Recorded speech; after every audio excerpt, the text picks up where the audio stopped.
my opinion. Okay, thank you. The gentlewoman from Massachusetts, Ms. Pressley, is recognized for 5 minutes.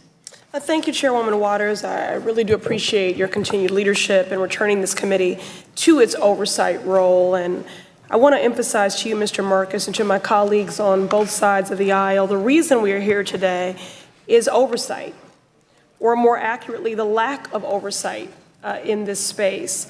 The fact that we have arrived this far along in the conversation without any regulatory guardrails to inform the development of this project on its face, just that fact alone is a problem. It is long past time that we stop compromising on consumers' privacy in the pursuit of profit. When consumers' well-being is on the line, echoing the sentiments of the gentleman from Arkansas, we cannot afford to simply trust, but not verify. And so that's what we're here to do today. That is to verify. So, Mr. Marcus, yes or no, since my time is short, are you familiar with the content of Facebook's press release announcing the launch of Libra? I am, Congresswoman. Great.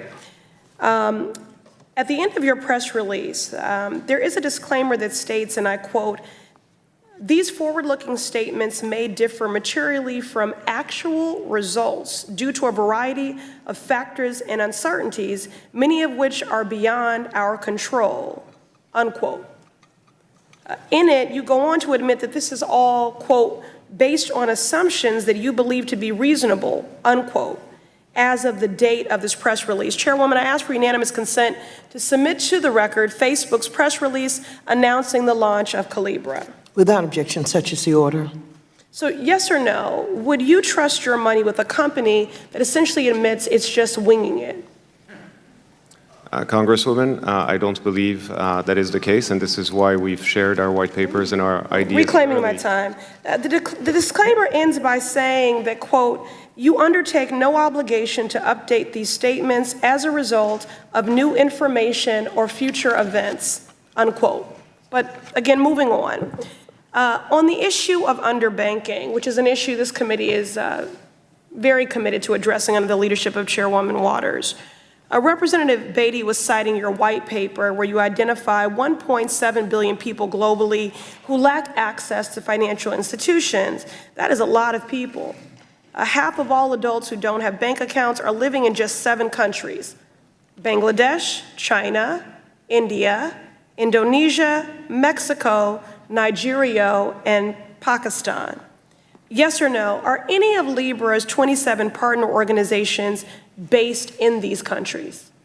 Not at this stage, Congresswoman, but by the time we get to 100 members, we hope to have a more representative slate of the very people that we want to serve. Mr. Marcus, do you believe, as has been claimed, that authentication is the reason many of these people don't have bank accounts? Congresswoman, there are a number of issues, but my understanding is yes, identity is a big problem. Moving on, even a greater problem. Reclaiming my time. So the same World Bank report finds that almost 2/3 of people who don't have bank accounts say it's because they lack enough money to open one. So here's a rapid fire round for you, Mr. Marcus. Does the Libra wallet require a bank account? Yes or no? No, Congresswoman. Does the Libra wallet require a smartphone? Yes, and now you can buy one for Reclaiming my time. Would these potential users be paid any interest on the money they store in Libra currency? Congresswoman, it is like cash, and as a result, it doesn't earn interest.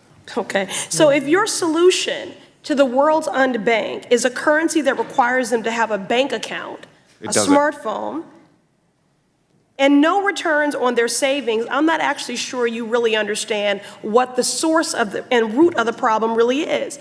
It's clear to me when it comes to Facebook and its initiatives, we simply cannot trust or verify. But I would add and underscore that the reason we are here and that you even have this opportunity to pursue is because the Federal Reserve has failed. Because the Federal Reserve has failed to offer Americans an equitable, reliable, efficient, safe, and secure system to access and move their monies. I yield.